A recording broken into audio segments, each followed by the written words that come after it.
This story comes from the pages of Marvel Hellhunters Issue number 2. Please support the official release. As always, I also wanted to let you guys know that our superhero training program is live. If you're ready to get your confidence back and finally get in the superhero shape you've always dreamed of, you can contact me in my consultation forms in the video description below. We can hop on a call and discuss your fitness goals and nerd out about comics. What's there not to love?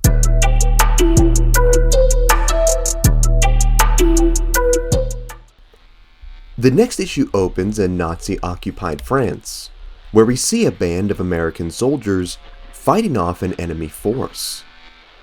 Despite unloading rounds of ammunition into their pursuers, these soldiers would quickly discover that these men were far from human. Making their way to a nearby barn, one of the troopers would collapse to the ground from his wounds, while the others would go to barricade the door. One of the horrified troopers would see that his friend was bleeding out, where the other pleaded with him to seal the door before it was too late. Within mere seconds, we'd see the heavy wooden door shatter into thousands of pieces, where a shadowy figure would emerge, sending countless splintered wooden shards to pierce the soldiers' bodies. As the men would lay in a bloody mess upon the cold barn floor, we'd see that this was the work of Bruckner, the demon-possessed Nazi officer from earlier in this story. He and his band of fellow-powered Nazis would brutally slaughter the surviving soldiers, all while mocking the US and its allies, saying that they must be truly desperate to be sending mere teenagers to do their dirty work. After the carnage, we would see that one of the badly wounded men was still alive, a soldier by the name of Corporal Mathis, who warned these bloodthirsty Nazis that there were nearly 1 million men on their way to stop this. The demon could only smile at the corporal, noting that 1 million soldiers may be too much for even his power, and they would need to bolster their numbers if they hoped to be victorious. He would then begin his recruiting phase, where he'd immediately order his men to bite into Mathis's neck, where they then tear right into his entrails, infecting him with the same dark power that flowed through them. Within moments, the once noble American soldier would too become a demon just like Bruckner and the rest, doomed to become an eternal slave to the ever-powerful Reich. 2 days later, we'd see a young Nick Fury joined with his Howling Commandos, which now consisted of the freshly revived US soldier Sal Romero, who was the avatar for this era's Ghost Rider. On the hunt for Bruckner and his soldiers, the Commandos' trail had gone cold, and the coming woods were crawling with Nazi forces. Debating on what route to take next, the mysterious and mystical member of the team, Sebastian Zardos, had Romero approach him, for he wanted to try something. Sal would ask just what they were doing, where Sebastian would reply that they were not doing anything. However, the cool flaming skeleton hellbeast living inside of Sal was.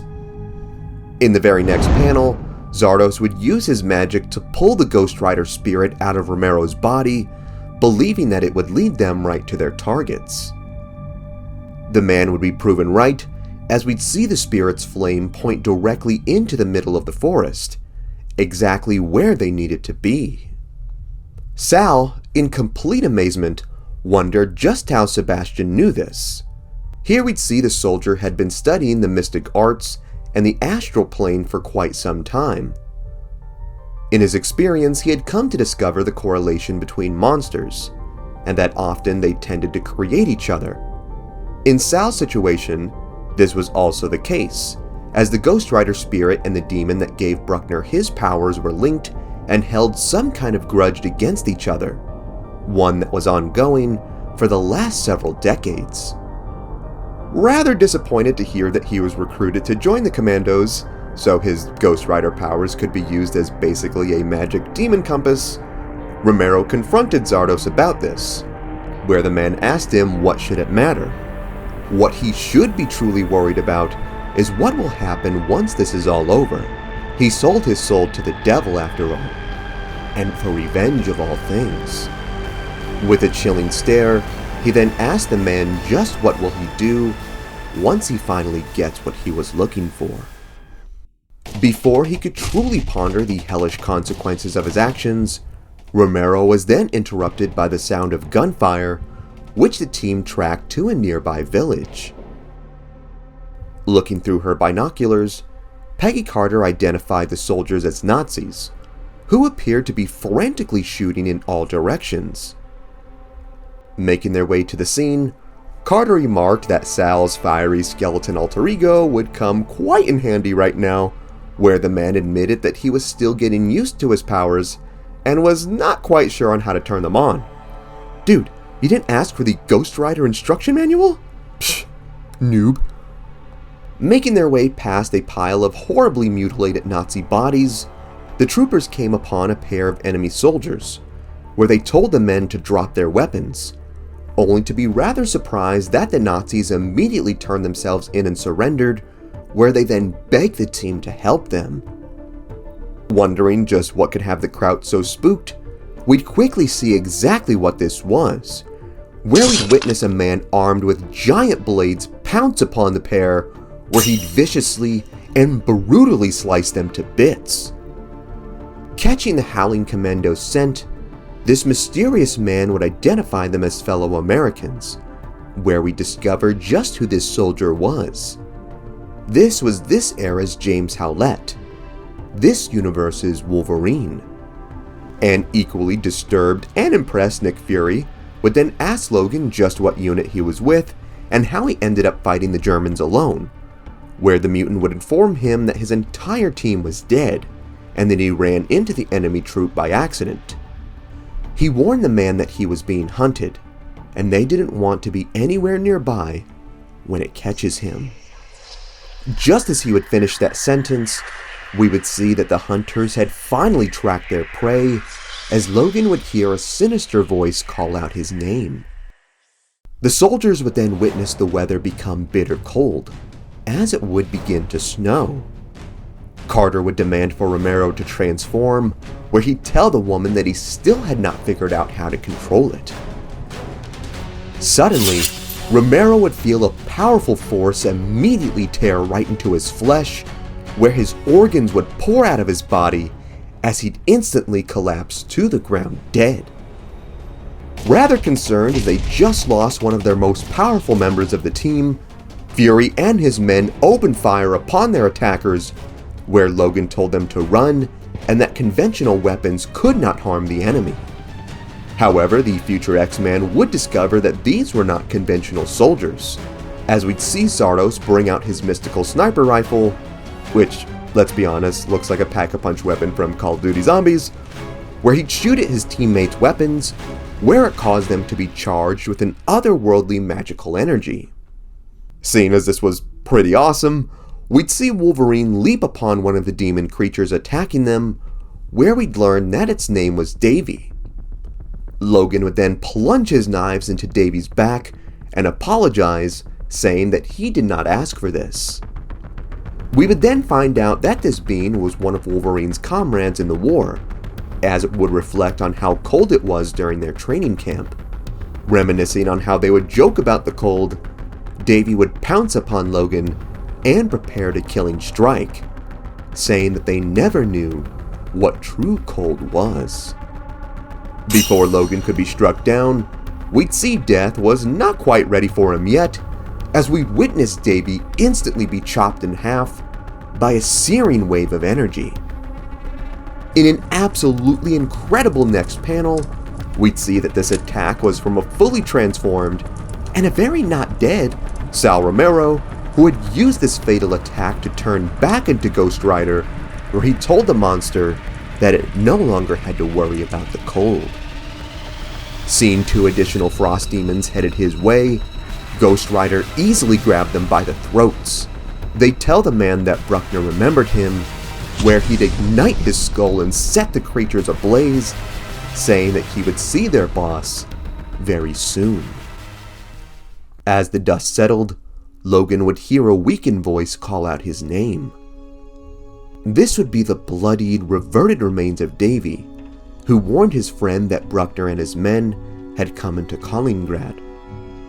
He would then utter a series of mysterious phrases such as an old rotten scaffold, a widow's house fallen, and a dead horse in chains.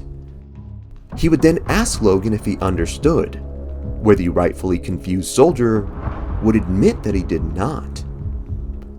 As he lay dying, Davy told Wolverine that he soon would, and made his friend promise to send Bruckner to hell for him. Vowing to keep that promise, the saddened mutant would then put his fellow brother in arms out of his misery, where his corpse would then turn to ash before his very eyes. Pondering just what these bizarre sayings were, Peggy Carter turned to Sebastian, where she asked him if he knew what they meant. The man would confirm that he very much did, and if Bruckner is what he thinks he is, it would change the entire course of what they were doing. Everything else was now secondary, even the war. Realizing just how severe the situation was, Zardos told the team that he did not foresee them all making it home, and if they wanted out, now was the time. This being the Howling Commandos, however, each of these members kept to the mission, for they knew just how important this was, and was absolutely worth the cause, even if it meant their lives. Romero would then approach Logan, where he asked him what he was going to do now that his squad was gone, where the man admitted that he hadn't quite thought that far ahead. With his charismatic American smile, the man would invite the soldier to join them, for he was pretty incredible in a fight, and they would need all the help they could get in taking down possibly the worst Nazi of all. Yes, even worse than Elon Musk. Later on, we would see the possessed Bruckner and his men hovering in the skies of France as they would plan their next moves. Here he would prepare for what the soldier at the beginning of this issue had told him: 1,000,000 soldiers coming to stop them. With a devilish grin, the man would look over these soldiers and see it as the opportunity of a lifetime.